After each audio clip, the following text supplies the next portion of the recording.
Chapter 8. Quiet Window. Galactica. CIC silence was not peace.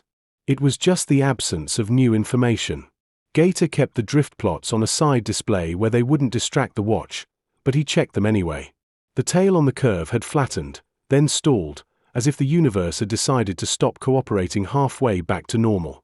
Adama stood at the rail, watching the fleet plot more than the numbers.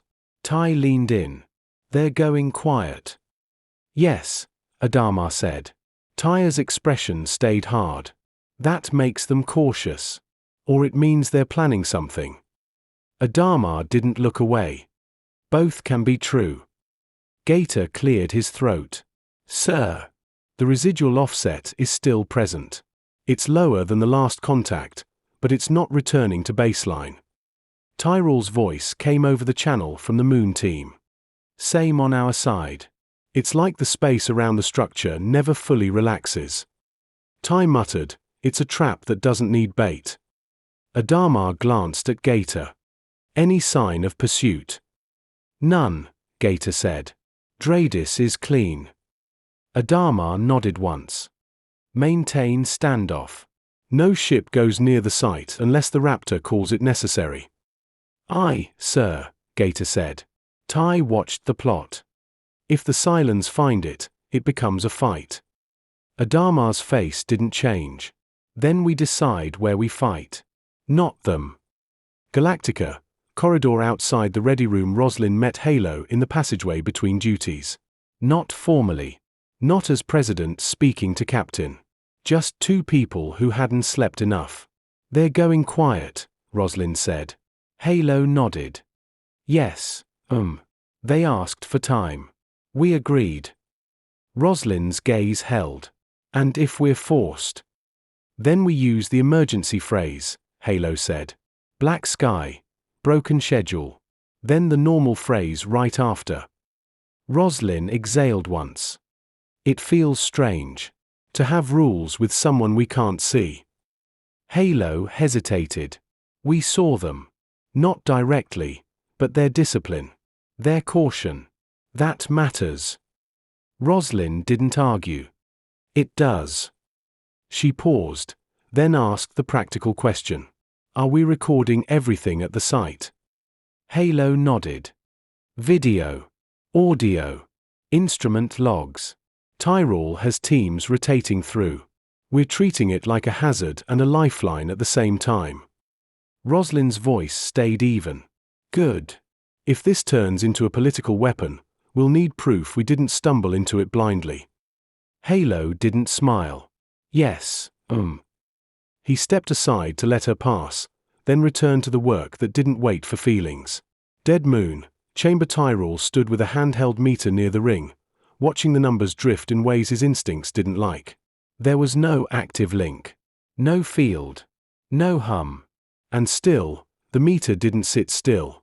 "Tell Adama," Tyrell said into the Raptorcom. "The echo isn't just after collapse anymore. There's a persistent offset even in the quiet." Boomer looked up from her console. "You mean it's charged?" Tyrell didn't use the word, but he didn't reject it either. "I mean the space around it isn't acting normal. It's holding something." Boomer's voice stayed level. "That's not good." Tyrell's tone stayed mechanical. "No, it's not." Stargate Command. Carter's lab. Carter treated the silence like a test in progress. She didn't dial the gate. She didn't poke the system. She didn't let McCurry talk her into one small experiment that would ruin the clean decay window they'd fought for. They ran passive instrumentation. They watched the coupling traces. They recorded every slow slide back toward normal.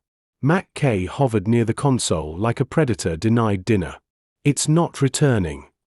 Carter kept her voice calm. "It's returning. Just not all the way." Mac K jabbed at the tail of the graph.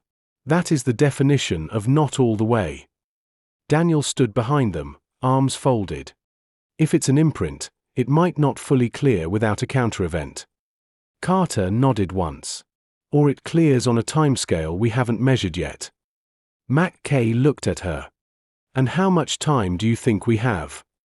Carter didn't pretend. Not much. We're entered without ceremony, a folder in hand.